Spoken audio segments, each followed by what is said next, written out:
Xin chào tất cả anh chị em, thì mình là Tuấn đây. Hôm nay thì mình đang có mặt tại Bình Thạnh đó. Hôm nay mình sẽ đi quay review cho anh chị em một tiệm cá lá hán của một bạn chủ có kinh nghiệm lá hán rất là lâu năm. Và hôm nay thì mình sẽ ghé tiệm bạn quay review cho anh chị em xem. Ok, bây giờ theo chân mình, let's go. Đây là đường Lê Quang Định các bạn ha. Và giờ này thì mật độ xe ở ngoài đường này nó hơi đông. Bây giờ mình quăng qua cái đường ha. Tiệm của bạn là phía bên đây. Ok. Ở đây có địa chỉ là 349 Lê Quang Định ha. Tiệm của bạn có tên là SRM, tức là Super Red Monkey các bạn. Ok, bây giờ mình đi vào trong các bạn ha.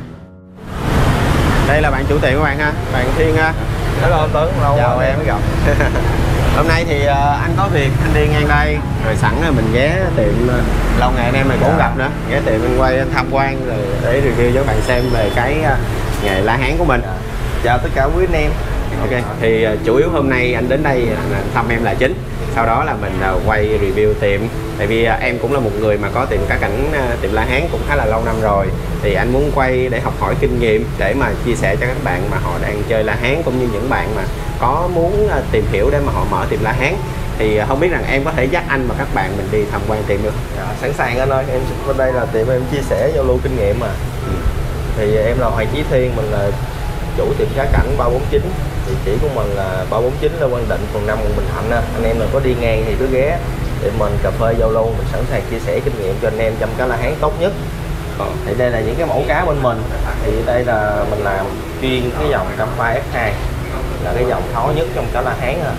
Thì khi mà độ khó nó có thì giá trị nó sẽ cao. Mình sẽ chia sẻ cho anh em quá trình của một con bột phát triển hoàn hảo nhất đến size nó trưởng thành, và trâu, đầu, màu, thì cờ, để làm sao cho nó phát triển tốt đẹp nhất ha. Mình sẽ dắt anh em đi tham quan một vòng tất cả các dòng cá bên tiệm của mình ha.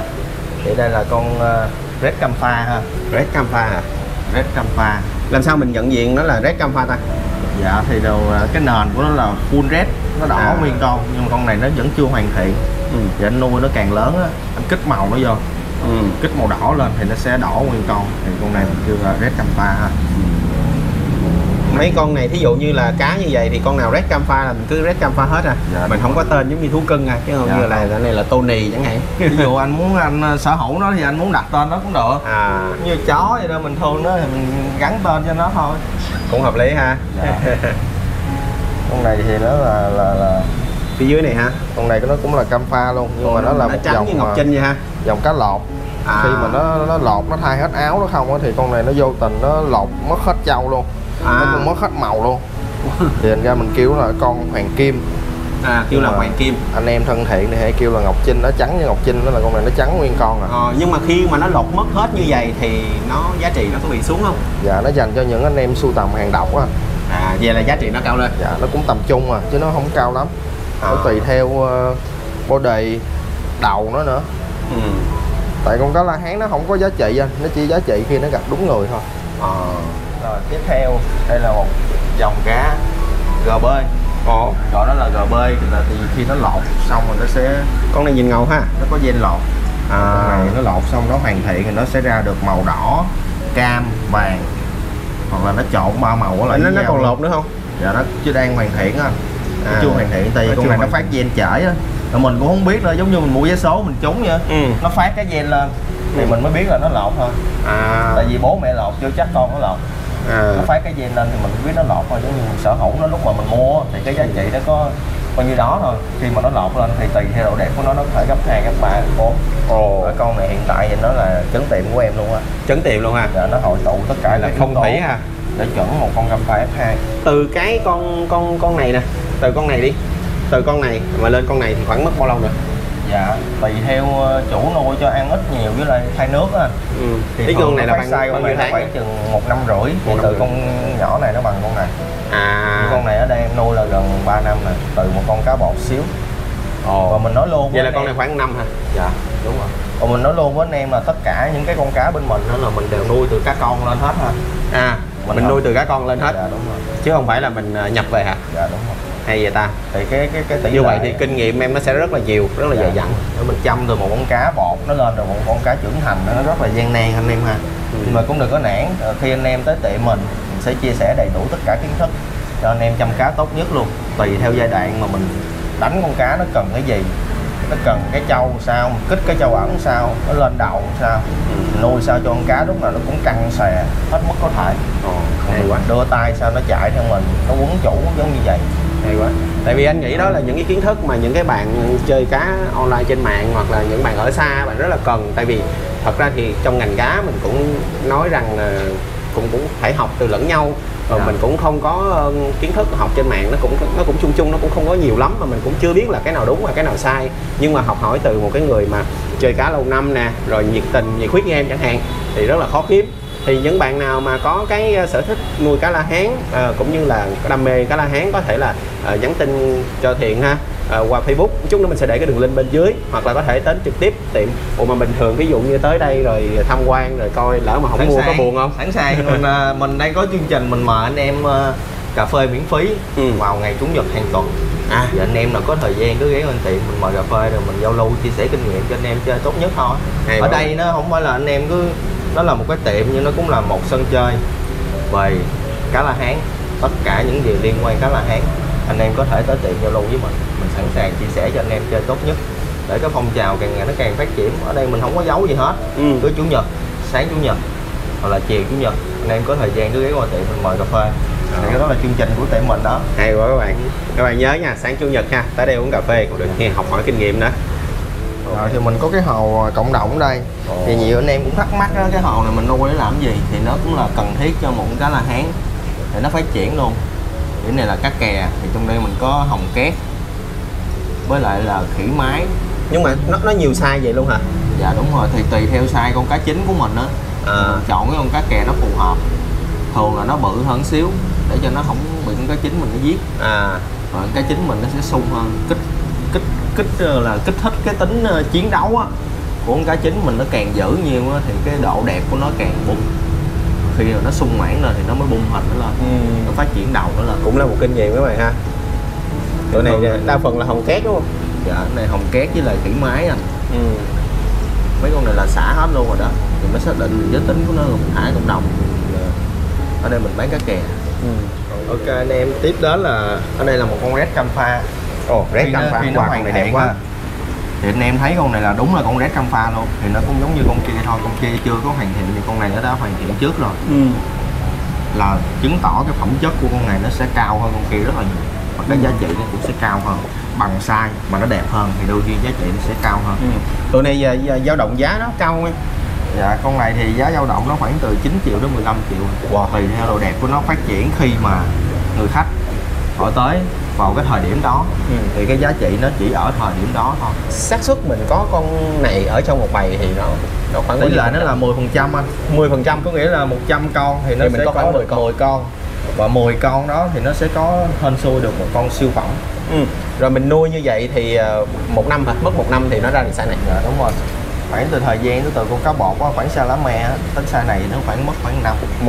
1 năm để mà có con này thì giá thành mà 9 đến 15 triệu thì anh nghĩ nó không phải là cao à. Nó cũng là giá mà hợp lý để mình bỏ ra cho một cái số tiền mà một con cá siêu phẩm.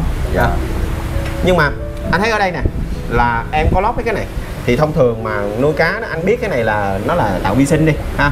Nhưng mà nó làm chạy con cá sao ta? Dạ thì thường á anh là nó mỗi con cá nó như một đứa con nít vậy, cái tính nết nó mỗi con nó khác nhau. Thì anh em phải biết nó thích cái gì để anh em set một cái hồ lý tưởng nhất, tạo môi trường tốt nhất cho nó phát triển.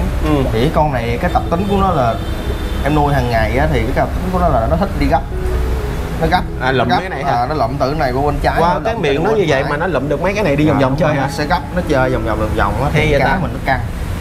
Thì tùy anh em biết được cái nết của con cá mà nó thích cái gì để anh em thiết kế cái hộp sao cho nó phù hợp nhất, tạo môi trường cho nó phát triển tốt. Ra là ngoài trừ cái chuyện mình để tăng vi sinh ra thì nó còn là đồ chơi cho mấy con này ha, gấp đi vòng vòng. Nó cũng khôn lắm anh, nó không biết nó chạy đâu. Nó chạy một lần thôi chứ nó không có chạy hoài đâu. Nó biết nó chạy chỗ đó là mốt nó dời cục đó ra chỗ khác và cũng khó chạy lắm, tại nó gấp bằng cái miệng mà. Nhưng mà có con thì em để tấm kính này nè, có con không ta? Dạ. Cái tấm kính này là mình để cho nó kè như với tay vậy hả? Đúng rồi. Cho nó kè nó chơi á. Nhưng mà khi mà anh em mà để suốt giống mình á, tại mình không có lấy ra lấy vô, tại anh em mình là trưng bày á, mình cứ để suốt vậy thôi thì nó sẽ chơi ít. Thì anh em ở nhà anh em có thời gian hơn đó, thì anh em cứ sau khi ăn anh em cho nó kè 5 đến 10 phút. Kè cá kè kiến, kè máy, kè cá giả, kè cây cầm cá. Thì nó có nhiều cách. Sau những công đoạn kè như vậy á, thì mấy anh mình lấy vợ á thì sẽ bị vợ kè. Thời gian mà chơi với cá không cá nó nhiều hơn thời gian chăm vợ thì anh em nên cẩn thận nha. Nhưng mà nếu mình để kè như vậy thì nó có bị hở mang không? Giống như bên beta anh mà để kè kiến lâu là hở mang. Dạ đúng rồi, thì cái đó mình phải xem xét được con cá của mình cái độ sung nó thích hợp chưa. Rồi mình kè vậy mình thấy nó căng vậy là được chưa. Rồi nhiều anh em muốn kè hơn thì nó vẫn phát triển hơn. Vì cái mang của nó là khi mà nó thường lại nó do cái gen. Hồi nhỏ nó không bị, nhưng mà phát triển càng lớn nó sẽ càng bị. Đó là do cái gen của nó nữa chứ không phải là do kè mà nó bị. Thì thường là con cá nó kè khoảng 5-10 phút là bắt đầu nó chán rồi. Nó chán rồi đúng không? Tại vì nó có nhiều đồ chơi là vậy, có nhiều cách kè là vậy. Khi mà anh em xen kẽ, hôm nay anh em kẻ này, mai anh em kẻ kia, bố anh em kẻ nọ, thì cái trạng thái của con cá của anh em lúc nào nó cũng xong mãn hết. Nó không bị lờn. Khi anh em để giống mình thì nó sẽ bị lờn. Hoặc anh bên mình ở đây là mình áp dụng là cho con này nó kè với con kia. Rút cái chấm kè ở giữa nữa, giống mấy tay cái kính ngăn này nè. Đó thì con này nó sẽ kè với con kia. Hay quá. Và anh em cũng cân nhắc nha, kè thì mình phải canh nha. Tại nhiều con nó sung quá thì nó sẽ làm tông thẳng vô kiến luôn, nó gây nguy hiểm á. Bạn thấy anh này bắt đầu ảnh nhoi lên này thấy không? Cho kè thì anh em nhớ ngồi ngắm chứ đừng có bỏ đi luôn. Cái cẩn thận, chăm là cả một quá trình rồi. Tiếp đến là một cái dòng khác anh em ha. Cái dòng này nó gọi là dòng khỉ đỏ. Dòng này là dòng khỉ đỏ nên nó là khỉ đỏ hả? Khỉ đỏ phải là cái tên của cái tiệm em không? Dạ đúng rồi. Nó là tên tiệm em mà. Dòng này thì bây giờ em không kinh doanh dòng này nữa, em chuyển qua dòng cam pha. Tại vì độ khó nó có, nó kích thích mình chơi, mình chăm nó mỗi ngày. Còn khỉ đỏ thì anh em chỉ cần chọn lọt rồi, body với bản đầu ok là anh em có thể chăm tốt một con khỉ đỏ rồi. Ở cái La Hán thì nó có giống như beta không ta? Beta thì mỗi năm nó sẽ có cái dòng mới, rồi nó sẽ có xu hướng cách chơi mới, loại cá tên mới nữa. Thì ở La Hán thì anh thấy là cũng ít dòng hơn ha. Dạ. Tại vì La Hán nó khác của bên beta ở chỗ là La Hán nó đã có phân dòng rồi. Nó một dòng cá trâu là dòng rẻ nè, anh em dễ tiếp cận, dễ chăm. Anh em chăm sao nó cũng lên á. Tùy theo anh em chọn con cá lúc nên mua nó đẹp hay không đẹp, chăm sao nó cũng lên. Dòng thứ hai là dòng cam pha. Thì cam pha nó sẽ có chia ra là F2, F3. Dòng F3 là nó lai con cá trâu á, cho nên là cái đầu rất là dễ lên. Thì cái độ khó nó không có, thì nó không đạt giá trị. Khi anh em chăm dòng F2 thì nó sẽ đạt giá trị hơn, tại vì cái đầu cái tỷ lệ mà lên đầu mà nó thấp, nó chỉ có 10% trong bầy thôi, thì cái độ khó nó có thì đạt giá trị nó sẽ cao. Dòng này thì năm ngoái nó cũng là xu hướng. Năm ngoái này ta đổi trend ta qua thêm chơi cam pha, mình là cam pha ha. Ok. Đó, dòng này anh em thấy mình chọn body con cá không? Cỡ con này thì là bao nhiêu tuổi nè? Dạ, con này thì nó khoảng 1 năm rưỡi. 1 năm rưỡi nó bự dữ ha. Dạ. So với là cam pha dòng này thì max size của nó tới khoảng 15 ngón rồi. 15 ngón. Mình để hai cái tay mình lên đây nó 10 ngón rồi. Max size của nó là khoảng 15 ngón. Dòng này thì nó thọ dòng cam pha. Còn cái dòng này anh em chơi size lớn, càng lớn nó càng lực. Anh em chọn con cá tốt chất thì anh em nuôi càng lớn nó càng lực. Cái khoảng thời gian chăm cái con này nó phát triển á, thì nó đòi hỏi cái sự kiên trì thôi. Tại vì có thể nó phát, nó bung con cá lên 5 ngón nó mới bắt đầu nó bung, có thể nó bung nước họng. Còn cam pha có thể ngón cái nó đã chỗ cá rồi. Còn khỉ đỏ thì anh em chơi theo dòng classic á, là giống như mình, nó không có cái trâu trên người á, là dòng cổ điển á, thì cái tỷ lệ đầu nó khó nhưng mà cái body nó rất là đẹp. Rồi khi nó lên được thì nó sẽ đạt giá trị hơn dòng mới bây giờ là nó có trâu trên người. Ok. Tùy theo mỗi người chơi thôi, mỗi người chơi mình nó có một cái gu khác nhau. Thì em thì thích đi theo dòng khó, tại độ khó nó có, chăm nó mình thấy kích thích hơn những cái dòng dễ. Đây có một con nó đẹp quá, dễ thương, nó màu hồng hồng nè. Con này cũng là cam pha mà. Dạ, thì con này á, thì trước khi mà nó lọt á thì nó là con cam pha. Nhưng mà nó phát gen lên nó lọt thì mình sẽ tính nó là con GB. Và cái dòng GB này á, thì thường là trên thế giới họ chỉ tính cho cam pha F2 thôi, chứ nó không áp dụng cho cam pha F2. Nó lọt y chang như beta mà bên beta fancy này nọ ha. Dạ. Là thay đổi màu ha. GB là một con cá lọt từ một con cam pha. Vậy thì nó có F3 không? Nó có F3. F3 thì nó gọi là con cam pha lọt. Gọi là con cam pha lọt. Dạ, chứ nó không tính là. Tức là F3 là tính từ đời con này xuống một đời nữa. Dạ đúng. Nên là nó có gen lọt. Dạ. Nó không tính là GB nữa mà tính là cam pha lột. Dạ đúng rồi. Vậy là mỗi tầng như vậy thì sẽ phân biệt khác nhau nữa các bạn ha. Dạ. Hay quá. Đây là một bên đây này. mình có một cái con này nó chuẩn bị nó lột rồi. À, có con lột ở đây luôn hả? Nó chuẩn bị nó lột thôi chứ nó chưa có lột. Thì trước khi nó lột vậy thì các bạn tính nó là con cam pha. Trước khi nó lột vậy thì bạn chỉ tính nó là một con cam pha thôi. À, nó lột kìa các bạn, thấy trên người nó bắt đầu nó lột nè, thay đổi nè. GB là nó phải có cái màu nền vàng, thì con này các bạn thấy cái mỏ nó màu vàng. Ổng mới vừa mới ăn cục đá phun ra kìa. Tùy theo nết mỗi con nó thích gấp vậy thì bạn thiết kế cho nó một cái hồn nó thích nhất, nó phát triển tốt nhất thôi. Nó chưa lột nhìn nó không có sắc sảo lắm ha, nó lột mà hoàn thiện cái nhìn giống con bên kia đẹp quá trời. Nó lột xong nó hên xui vậy các bạn, chứ nó không có theo một cái quy chuẩn nào hết trơn á. Vàng cam đỏ đó, ba màu đó thì nó sẽ quyết định được cái màu nền của con cá, mà khi nó lột xong thì các bạn mới biết. Chứ mình không có tiên đoán được. Thông thường nó lột như vậy thì mình có biết được bao lâu nó lột không? Tuổi nào nó lột, tháng nào lột không? Cái này là nó tùy gen đó anh, có con thì khoảng chừng 2 tháng là nó đã hoàn thiện rồi, có con cả năm. Giống như con bên đây là nó 2 năm luôn, nó chưa hoàn thiện nè. Tại vì đó các bạn thấy nó cũng là một con GB nè. Các bạn thấy cái chỗ đen của nó nè, nó chưa có hoàn thiện. Nó chưa lột ra ha. Đó, thì có những cái chỗ đó là cái gen nó yếu á, nó lột không hết nổi. Nó cứ giữ lâu ngày vài tháng nó sẽ lột, và chừng nào thì mình không biết. Vậy là mình không biết bao lâu chỗ đó nữa. Kết thúc quá trình lột luôn. Dạ đúng rồi. Nó lột xong nó đẹp hay không đẹp nữa thì nó mới đạt được giá trị. Còn như con này nó chưa hoàn thiện này thì cái giá của nó chỉ là chưa hoàn thiện thôi, chứ không thể nào mà mình bán cho anh em một cái giá nó hoàn thiện. Nhưng mà nhiều khi là về người chơi mới cái nó đổi tay người nuôi cái nó lại lột. Nhiều khi đổi nước, đổi hồ này nó phát cái gen nó lên nữa. Hấp dẫn ha. Thì nó giống như trúng số vậy đó.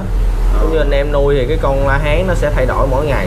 Giống như bên cá rồng họ kêu là đổ bèo lì đó không? Dạ đúng rồi. Nó sẽ thay đổi mỗi ngày đó, nhiều khi anh em tối ngủ cái sáng vậy là thấy nó khác rồi. Mình chăm cái la hán nó có cái thú vui đó. Nãy mình có nhắc tới một cái dòng đó là cam pha F3 á.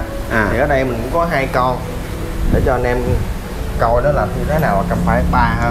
Đây là cam pha F3 bạn.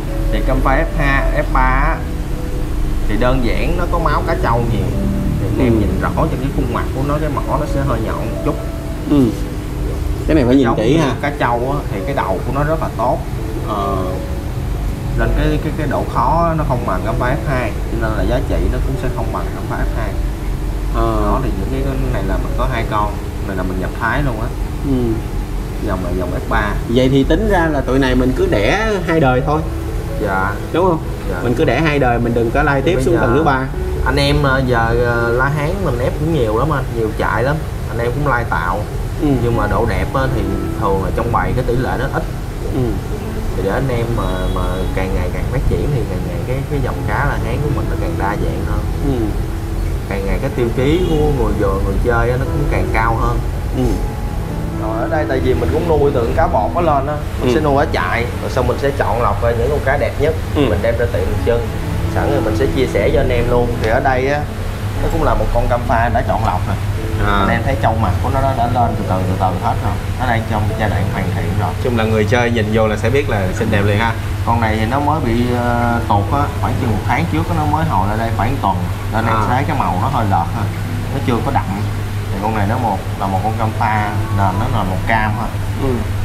Nền cam đỏ, anh em có thể tính nó là một con cam pha ngũ sắc. Ngũ sắc là anh em đếm trên người nó có 5 màu thì anh em tính nó là ngũ sắc ha. Thì nó lên được cái trong mặt giống vậy thì tỷ lệ nó cũng thấp. Cái này cái màu sắc nó có bị ảnh hưởng bởi đèn không ta? Tức là dụ mà đèn nó có bị ám màu, nó rám nắng như bên cá rồng không? Dạ đúng rồi, thì thường con cá nào nó cũng có hấp thụ ánh sáng hết. Mình cũng phải đánh đèn màu vô. Nó hấp thụ ánh sáng hết. Tùy theo cái anh em, cái thị hiếu của anh em, mà anh em đánh đèn màu hồng, màu trắng hoặc là màu vàng. Tùy theo cái màu nền của con cá anh em nuôi nữa, anh em chọn cái đèn cho nó phù hợp. Ok. Rồi kế bên đây á, thì mình có những cái con cá nó nhỏ hơn, size nó nhỏ hơn. Và anh em thấy con nào nó càng nhỏ nó càng đẹp thì cái tố chất nó càng cao, và cái giá trị nó cũng đi đôi với cái phẩm chất của con cá luôn. Có khi nào mà con cỡ này nhưng mà cái giá thành nó bằng con này không? Dạ có chứ. Những cái con nào mới càng nhỏ mà nó phát triển hết tố chất của nó về đầu, về trâu mặt, trâu đầu, nó full hết, body nó đuôi nó bự, nó vuông cá, nó khích rịch luôn á, là nó vuông cá là tính từ đuôi, kỳ trên kỳ dưới. Khi mà em nó bơi á, nó sát hết luôn, mình tính là vuông cá. Còn những con nào cái đuôi nó càng bự á, nó hội tụ tất cả các yếu tố thì giá trị nó sẽ càng cao. Vậy là từ 12 nhỏ yếu tố để nó đẹp định cái giá trị. Từ nhỏ nó đẹp là thì lớn nó sẽ đẹp đúng không? chưa chắc anh, Chưa chắc luôn. từ nhỏ nó đẹp có thể lớn lên người nuôi không đạt, nó cũng không đẹp nữa. Hồi nãy em có nói cái khúc mà 12 cái điểm để mà quyết định con cá tố chất nó đẹp á, 12 cái điểm đó là gì ta? Là kiểu trâu nè, đầu nè, màu, kỳ trên, kỳ dưới, body, tay bơi, mắt, mũi, miệng, trâu mặt, màu nền. Để mà trâu là trâu gì nữa, thế đầu là thế đầu gì nữa. Trâu là nó có trâu sợi, trâu chấm, trâu tản, trâu sợi lớn, trâu sợi nhỏ, trâu cama lao, trâu nhuyễn, khích nó dính lại hết luôn. Mỗi cái nó có một cái chi tiết khác nhau. Rồi một cái đầu thì nó có kiểu đầu gì nữa. Nó ra đầu bi là đầu tròn, đầu đẩy, đầu 2 tầng, đầu đậu, múa, đầu méo đó, nó sẽ có, mỗi con nó sẽ khác nhau hết. Bởi vì anh em cái con la hán nó như cái vân tay người vậy, nó chung một bầy nhưng mà nó sẽ không nào giống nào hết. Mà để mà kiếm được 10 con một con mà có đủ độ đẹp của 12 cái yếu tố đó thì nó cũng khó ha. Thì nó sẽ đạt giá trị đó, nó đạt giá trị cực cao luôn. Điển hình là những con cá giải. Anh em sẽ thấy những con cá giải nhất, giải nhì, giải ba, những cái con đó là gọi là con kinh đó. Như là con kinh được. Như ví dụ như ở mấy bé baby nhi đồng này đi, bây giờ ở đây em giới thiệu cho anh một cái con nào mà em cảm thấy nó đẹp. Rồi thì ở đây anh em cứ quan sát từng con ha. Những con này nó khoảng tầm 2 ngón tay nè, xa 2 ngón nè. Đó anh em thấy nó đều 2 ngón, mỗi con nó mỗi vẻ ha. Nhưng mà con này, tới con này đi ha, thì anh em nhìn đa số ai cũng sẽ hết con này. Thì nó sẽ đạt giá trị. Không, bản thân anh không có biết chơi la hán à. Beta thì rành lắm nhưng mà mấy con này anh không rành lắm, nhưng mà anh nhìn qua tới con này thì rõ ràng là nó đẹp hơn. Nó sẽ đạt giá trị. Nó đạt giá trị khi mà ai cũng thích hết. Chứ không thể nào mà mình nói con cá mà giá nó chót vót mà cái phẩm chất của con cá nó không có. Điều đó không. Mai mốt mà anh đi mua con cá bên đây nè, anh sẽ dắt theo 3-4 đứa. Anh vô anh không thích con này, giờ anh thích con này nè. Thì con này em hạ giá xuống không? Dạ cái đó là tùy theo nó chứ đâu qua mặt được nhà nghề rồi đúng không? Nói chung là tùy theo cái anh em nữa.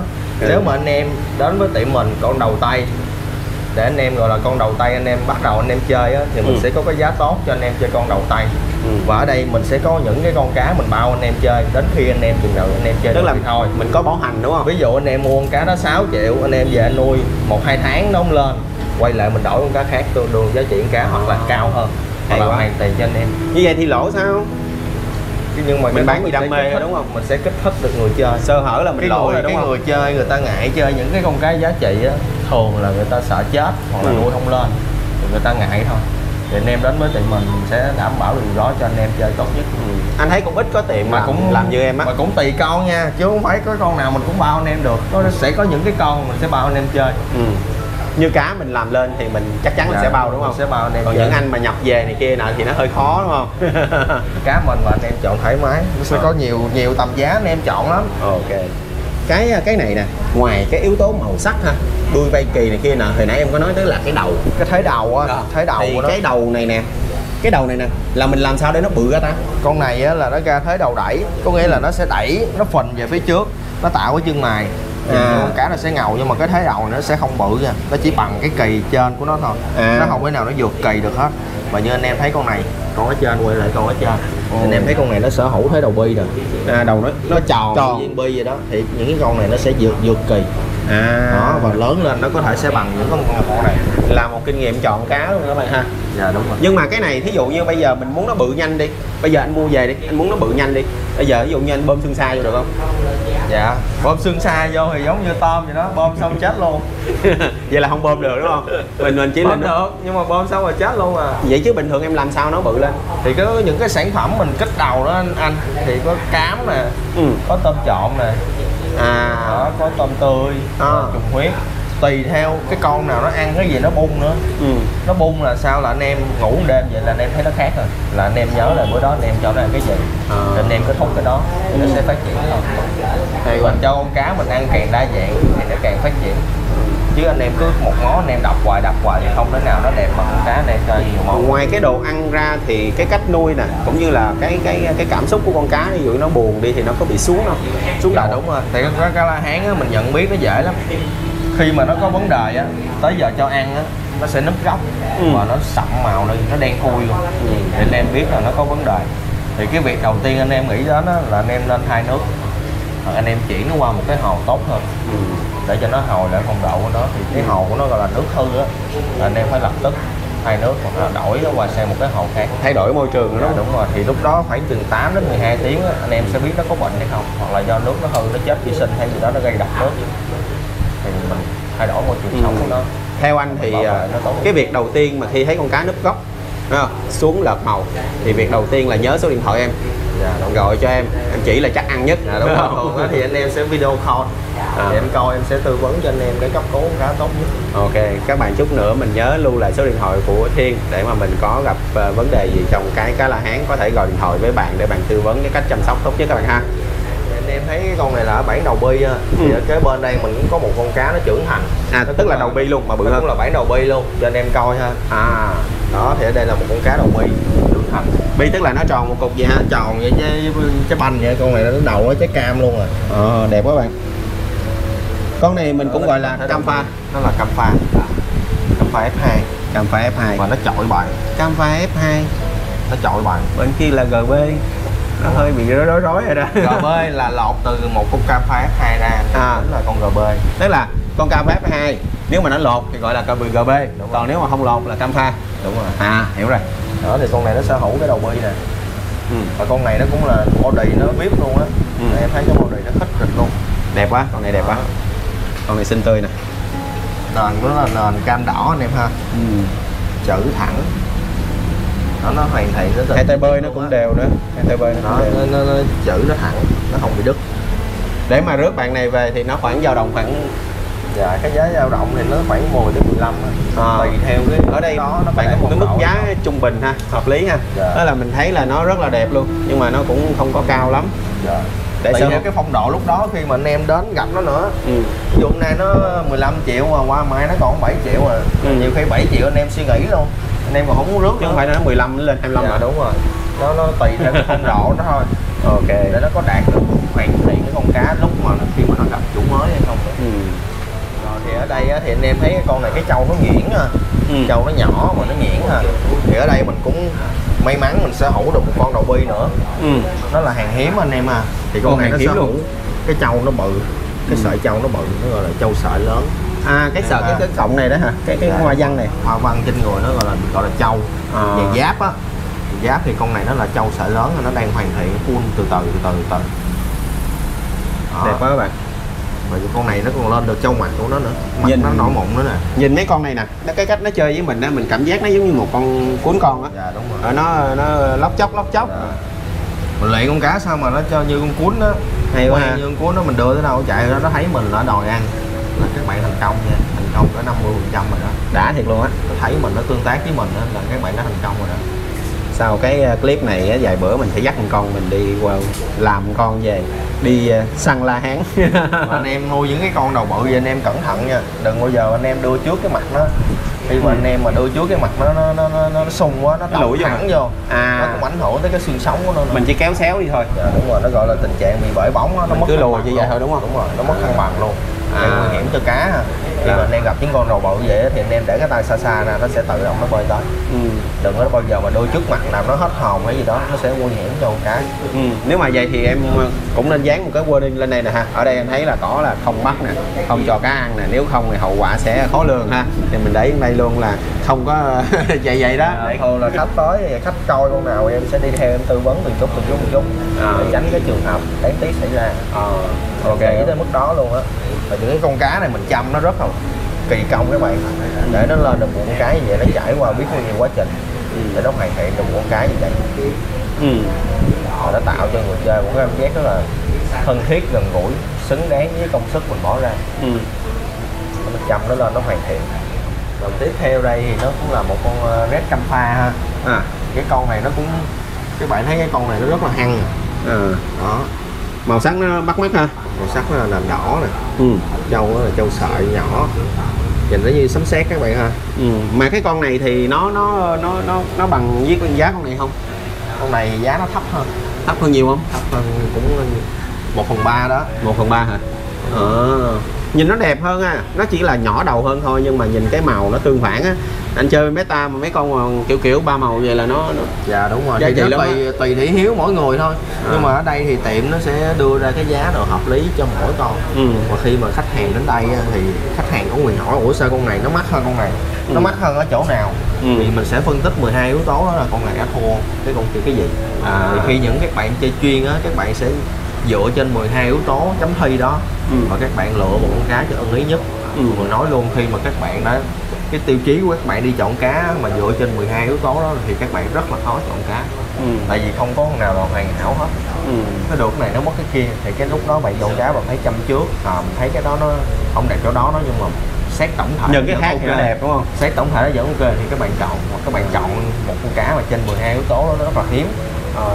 Thường là nó là cá giải không? Phải cá giải không? Đúng rồi. Ok, nó được cái này nó mất cái kia các bạn, chứ nó không có hoàn thiện đâu. Tiếp theo thì mình có đây một cái con này nó cũng lạ anh em, nó cũng dạng lạ ở dưới đây hả?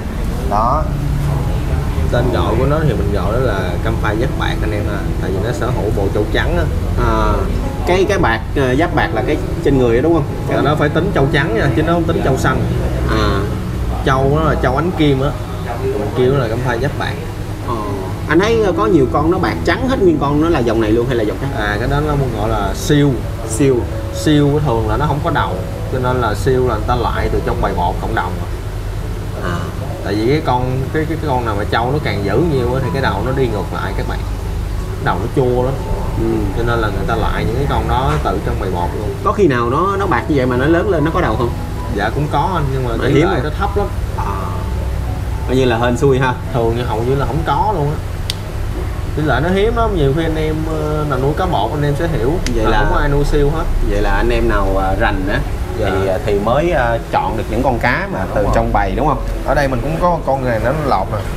Nè anh em thấy nó chưa lọt không? Nó chưa lọt nó sẽ, anh em nhìn nè. Trước khi lọt là nó sẽ như vậy. Anh em thấy nó còn cái màu cũ của nó là cái màu xanh nè. Cái trâu của nó cũng chưa hoàn thiện nè. Thì khi mà nó thay áo xong đó, nó gọi là quá trình thay áo đó, thì mình sẽ tính là con gò bê. Đó, anh em thấy những cái chỗ cái mảng màu nó sáng lên đó là nó đã lọt rồi, còn những mảng màu nó tối là nó chưa lọt. Con này nó lọt xong thì nó có thể ra được màu phía trước anh em thấy màu đỏ nó nhiều nè, nó sẽ ra được là đỏ cam đó. Nó lột như vậy là nó đổi màu chuyển đi hay là lột da như thằng lằn? Nó lọt chuyển thành một con cá khác luôn á. Không, ý là xanh nó chuyển thành một anh nói cái kiểu luôn. lột của nó tức là nó đổi màu hay là nó lột da đó? Có nghĩa là trên cái lớp vảy của nó sẽ có cái mảng màu ở dưới cái lớp vảy, nó lột cái mảng màu ở dưới cái lớp vảy á. Nó lột cái mảng màu dưới lớp vảy chứ không phải lột da nha. Dạ, đúng rồi. Chứ anh tưởng lột da như thằng lằn da rắn. Nó là bò sát rồi, chứ con cá thì đâu có con nào lột đâu da, có con nào lột da đâu đúng không? Thường là dòng bò sát á nó sẽ lột da thôi. Thì hồi nãy em nói với anh á là có mấy con này nè, mình không có bơm xương xa vô để cho nó bự như vậy mà mình cho đồ ăn này kia nè, ở đây mình có đó. Dạ đúng rồi, nó sẽ có những cái đồ ăn hỗ trợ của nó.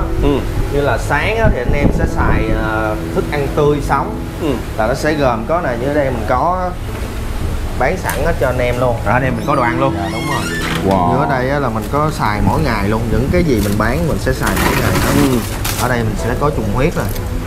Trùng huyết có dạng 24 viên nhỏ vậy, nó rất là tiện lợi cho anh em sử dụng. Khi mà anh em sử dụng tủ lạnh chung với gia đình đó, nó không có dơ. Đó, cái đó là cái đầu tiên. Còn cái thứ hai là trùng huyết luôn, nhưng mà nó dạng bịch zip dành cho anh em nuôi số lượng. Thì anh em xài cái này nó sẽ tiện hơn. Mấy cái này nó rẻ không em? Dạ nó giá thành nó thấp lắm, mà nó 25.000 với 30.000 gói à. Một gói với mình ăn một con được bao lâu? Gói một con thì anh em có thể xài 1 đến 2 tuần luôn á. 1 đến 2 tuần luôn. Như là cái viên này đi nó rẻ quá trời. Nó 24 viên nhỏ đi thì anh em xài 24 ngày rồi. Ngày nó có một cử tươi thôi. Rẻ quá trời. Như 24 ngày nó ăn ngàn đó. Coi như ly cà phê buổi sáng đó. Ăn cả 24 ngày. Hoặc là những anh em mà nuôi cá bột thì mình có cái dạng viên rờ vậy thì nó cục vậy, nó phân sẵn hết. Đó thì anh em cho ăn thì cứ lần viên. Nhưng mà đông lạnh gì người ta mua đi em có ship đi được không? Dạ được anh, ship được toàn quốc luôn anh. Hay quá. Đó. Hoặc là anh em xài đó là trùng huyết là cái thứ nhất ha. Còn cái thứ hai thì anh em có thể xài tim bò nè. Tim bò hả? Tim bò mình xay ra mình trộn với những vitamin rồi men tiêu hóa này nọ. Mình phải trộn mấy cái đó vô. Dạ đúng rồi. Thì cái tim bò này cái này là em trộn sẵn rồi hả? Trộn sẵn rồi và anh em bẻ miếng anh em xài thôi. Đó đầy đủ tất cả những thành phần rồi. Mình trộn như vậy thì nó bao nhiêu một gói? Cái gói này là em bán 120.000, 120g. Thì nếu mà anh em xài một con thì cũng 1 tháng luôn. Cũng vẫn là rẻ. Đúng rồi, thì cái tim bò tác dụng của nó là tăng size với lại kích được cái châu ẩn của con cá La Hán. Đó thì đó là tác dụng của tim bò. Ở đây em cũng có trộn màu để kích màu luôn. Hoặc là anh em có thể xài tôm trộn bên em. Tôm trộn bên em nhiều món đồ ăn giờ. Đó, cái này là tôm trộn cao cấp bên em luôn. Khi mà em làm cái tôm trộn này là đây là thương hiệu em luôn ha. Dạ đúng rồi, cái này là tự tay em làm luôn. Em lấy chỉ lưng của con tôm ra là cái phần độc nhất của con tôm. Lấy chỉ lưng từ con ra. Thì những cái sản phẩm này em đều xài ở cá tiệm hết. Những cái cá giá trị mình, cái đồ ăn mình nó cũng phải chất lượng. Để khi mà nó ăn vô nó lên đẹp mà nó không bị bệnh nữa. Nè, cái này là những cái em xài nè. Những cái đồ em bán ở đây em đều xài hết. Đây là tôm trộn ha. Rồi hoặc là anh em có thể xài Atami. Atami nữa ha. Đó, mình có Atami đông lạnh nữa. Đây là có Atami đông lạnh, hàng sống cấp đông, nó không có bị trắng ha. Nói Atami mới nhớ, anh nhớ ngày xưa em cũng có kinh doanh cái Atami tươi sống ha. Bây giờ thì em vẫn còn anh. Bây giờ vẫn còn ha. Vẫn anh em vẫn ủng hộ nhiều mà. Atami sinh khói, sống, sinh khói. Cái đó bên Beta xài cũng nhiều. Dạ đúng rồi. Anh em Beta thì xài sống với lại Atami ốc. Rồi ví dụ như mà giờ nhà anh có cái tủ lạnh nè mà nhỏ quá, bây giờ anh không có xài mấy cái này được, giờ mình có cách nào khác không? Rồi nếu mà anh em không có xài được những cái đồ đông lạnh này á thì anh em có thể ra chợ anh em mua tép rong nè. Hoặc là anh em mua 5.000 tôm sống rồi về anh em lọc vỏ anh em cho ăn thôi. Cho ăn mỗi ngày vậy cực vậy? Cái đó là cái cử tươi á. Hoặc là cử chiều thì anh em xài những cái đồ ăn khô là cám. Cái này mình cho ăn suốt luôn được không?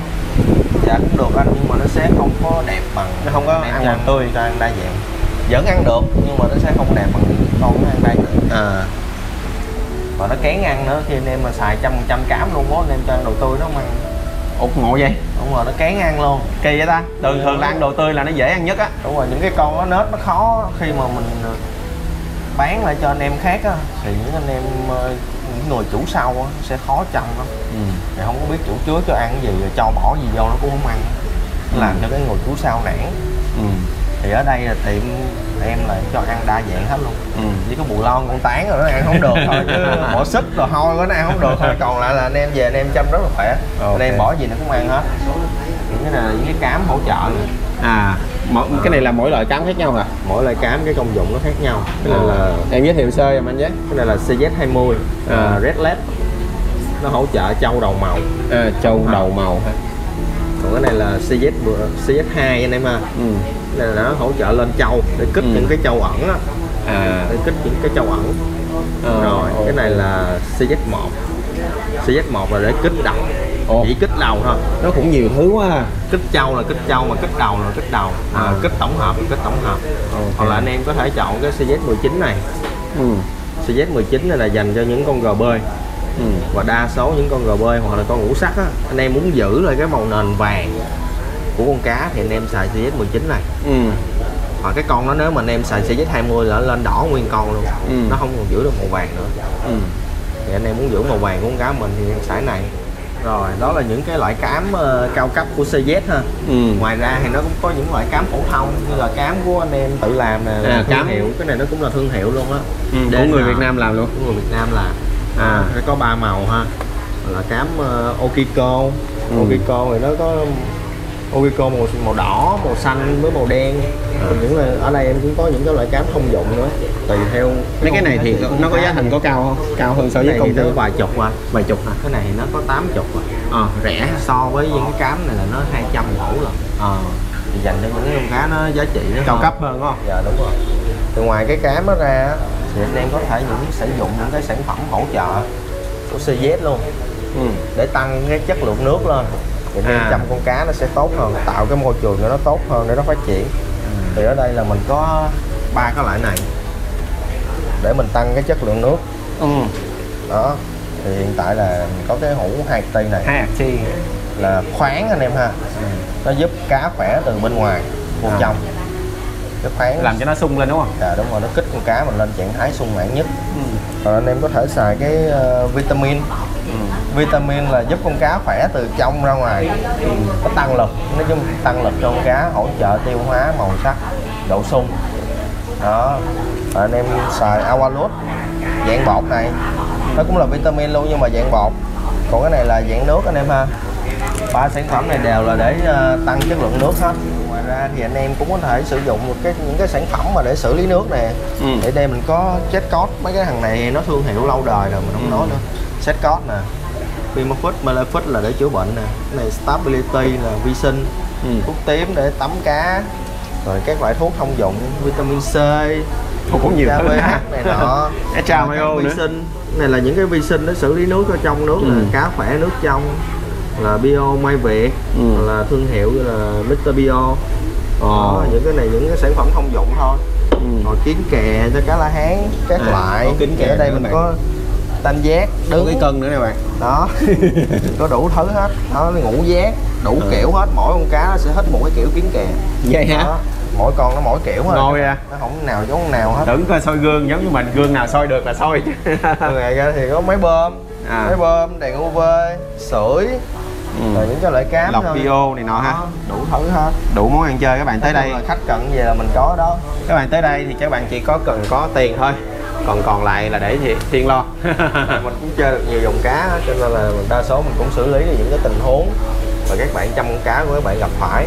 Mình cũng đã từng chơi, mình cũng trải nghiệm rồi, chia sẻ để các bạn chăm cá tốt nhất thôi. Đó, và bây giờ quan trọng nhất là mình sẽ giới thiệu cho các bạn một cái loại thức ăn best seller của tiệm mình luôn. Thì cái loại này nó là cám JBL. Rồi cái hộp nó bự dữ. Đó, cái thùng này là mình làm nó không có lẫn lộn trên thị trường. Thì thị trường nó có nhiều loại lắm, thì mình làm cái loại người ta không có. Thì mình sẽ xác định luôn là cái loại này là mình nhập trực tiếp Đức, ở Đức luôn. Là chị mình ở bên Đức, mình nhờ chị mình mua về cho cá mình ăn, mình chia sẻ cho anh em luôn, là đúng hàng Đức luôn, best seller bên tiệm mình. Thì anh em có cần cái JBL Đức, nhập Đức chính hãng này thì anh em ủng hộ mình nha.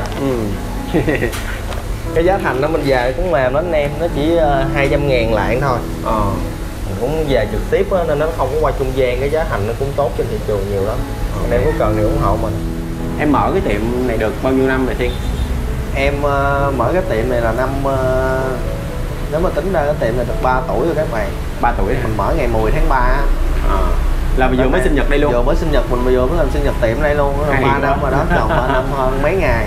Gắn bó với một cái nghề cá 3 năm hả? Anh nghĩ là em phải làm nghề cá hơn 3 năm chứ, anh biết em từ rất là lâu rồi. Dạ, tại vì mình đến với bộ môn cá cảnh này á, nó thật sự là mình chơi cá cũng được 8 năm rồi các bạn.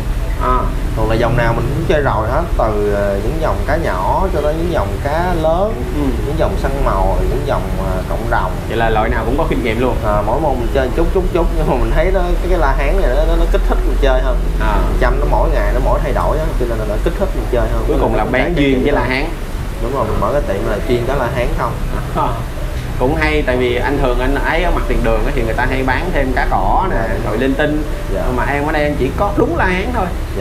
Là mình rất là mê nó, mình mới mở cái tiệm như vậy, tiệm chuyên la hán. Mà cái khoảng thời gian mà em chơi cá rồi em tham gia vô cá cảnh á, thì thời gian đó mình có công việc phụ gì không ta? Lúc trước á, là cái nghề chính của mình á là mình làm pha chế, bartender, làm vừa barista, bartender. Nó còn mình sau này mình cũng có đi làm trà sữa nữa. Có la cô lao công này nọ. Nói chung là mình thích pha chế, nhưng mà không biết sao dẫn dắt là mình đi mở tiệm cá cảnh. Cá cảnh cũng là pha chế đó, mình sẽ trộn màu con này con kia này nọ đủ thứ. Chuyên môn của mình là pha chế đó, nhưng mà không biết sao mà ra mở tiệm cá luôn. Thì cái nghề để chọn mình các bạn.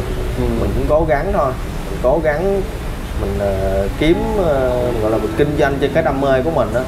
Thì những ai mà thật sự đam mê á, thì mình sẽ chọn được đúng cái nghề của mình yêu thích, mình phát triển nó. Mình cũng hy vọng các bạn khi mà coi cái clip này á, nếu có thời gian thì ghé vô Bình Thạnh, khi nghe Bình Thạnh thì ghé tiệm mình chơi ủng hộ mình một chút. Mình xin cảm ơn trân trọng các bạn rất nhiều. Thì nói chung là ai trong cá cảnh á, thì chắc là cũng sẽ có giống nhau, chỉ một số trường hợp là trai truyền con nói thôi. Như ví dụ như anh thì ngày xưa anh mở tiệm cá ra, anh mở kinh doanh cá cảnh ra thì cũng chủ yếu là mình chơi là chính, xong rồi từ từ cái chơi đó nó có thêm thu nhập, rồi nó phục vụ được đam mê của mình, rồi nó cũng trang trải được gia đình, rồi từ đó nó thành một cái tiệm, rồi mình thành một cái thương hiệu, một cái cơ sở. Thì đó là một quá trình. Thì mà trong cái quá trình 8 năm chơi đó cộng với 3 năm mình mở tiệm đó thì mình có gặp khó khăn gì không ta? Anh nghĩ là rất là nhiều khó khăn luôn. Đúng rồi các bạn, tại vì trong cái con cá cảnh này á, mình chơi á, nó không có nói trước được gì á. Và những cái kinh nghiệm đó thường là mình tích lũy không à. Mình đi học hỏi của những trại lớn, mình đem về mình làm kinh nghiệm cho mình. Và chưa chắc khi mình gặp trường hợp đó mình lại xử lý được. Tại khi mà con cá nó bệnh đó các bạn, mình không có nghiên cứu, mình không có trải nghiệm là mình đã chữa cái bệnh nó thành công, mình toàn chữa lần đầu không à, thì nó sẽ có những cái chết chóc xảy ra. Mình đi học những tiền bối á, tiền bối sẽ chỉ mình khi cá nó bị cái tình trạng vậy mình sẽ xử lý như sao. Đầu tiên mình sẽ làm gì, mình xài thuốc gì. Và những cái thuốc đó thì chưa chắc là cái tiền bối nó chữa hết, mà mình chữa cho con cá mình nó hết các bạn, thì nó phản tác dụng nó chết cá mình thì mình thường.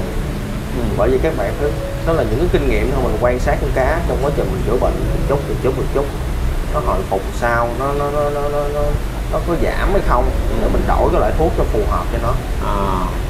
Nó thường thì những cái chai thuốc đó, nó sẽ có ghi hướng dẫn sử dụng đầy đủ hết các bạn, nhưng mà nó đâu có ghi là bao hết đâu. Đó, các bạn thấy không, đâu có thuốc nào mà nó bao hết bệnh các cũng bạn. tùy sức khỏe. Đúng rồi, tùy theo trường hợp của con cá mình bị cái vấn đề đó nặng hay nhẹ nữa các bạn. Phát hiện sớm hay là phát hiện trễ nữa. Khi mà các bạn nó mới bệnh á, các bạn phát hiện sớm á thì mình sẽ chữa nó dễ hơn là các bạn để lâu. Đó là vấn đề vậy đó. Nó cái mình làm nghề sinh vật sống mà nó sẽ có rủi ro các bạn, rủi ro nó đi kèm với lợi nhuận càng lớn rủi ro càng cao. Quan trọng là mình có đủ sức để mình vượt qua. Kiên nhẫn không, đúng không? Thì trong cái khó khăn đó là em đang nói đó là khó khăn do cái việc chăm sóc nuôi dưỡng cá rồi mình trữ cá, đúng không? Còn cái khó khăn nữa đó là khi mà em ra cái tiệm mặt tiền đường như vậy rồi em bán một cái dòng cá chuyên, dòng cá La Hán thôi, và hai nữa là cá của em cũng tương đối là có chất lượng như vậy, thì không biết rằng cái việc mua bán kinh doanh cũng như cái việc mà mình thương mại nó có bị khó khăn không? Dạ thường thì đúng rồi anh, cái việc đó mình tại vì mình bán cá nó giá trị á, cho nên là cái lượt mà tiếp cận khách hàng á để người ta nhìn ra giá trị của con cá nó cũng ít, nó rất là kén khách.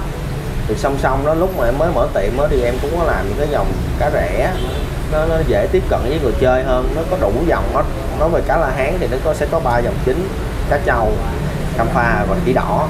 Thì tiệm em nó thời gian đầu á thì mình kinh doanh đủ dòng hết để cho khách hàng có nhiều sự lựa chọn.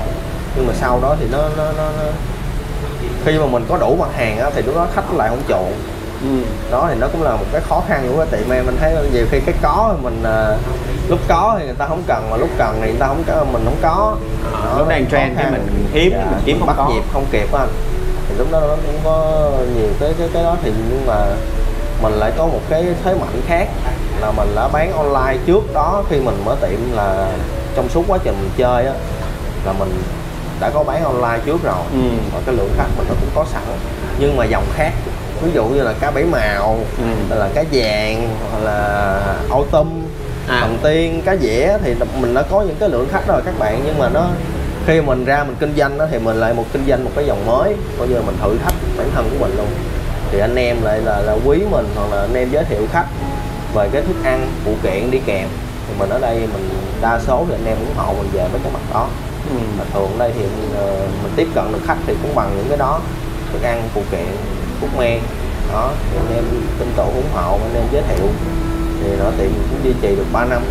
Cá La Hán thì anh em cũng quý mình hơn, cũng biết được nhiều hơn, tập tành chơi. Mình cũng chia sẻ thật lòng để cho anh em chơi tốt nhất.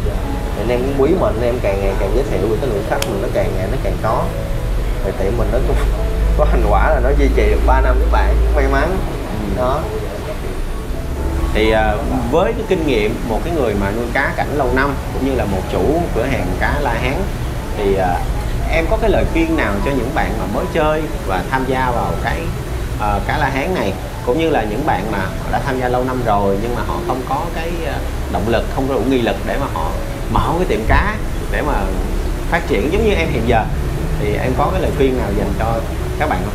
Dạ thường đó thì nó sẽ có hai vế. Một là các bạn là chơi đam mê, là các bạn có một cái công việc chính, có một cái tài chính ổn định để các bạn duy trì cái đam mê của các bạn.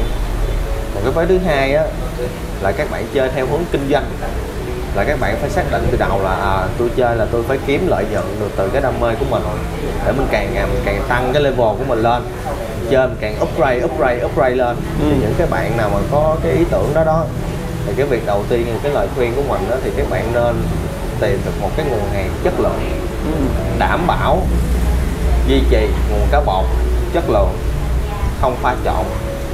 Rồi mình thử mình kinh doanh online trước đi.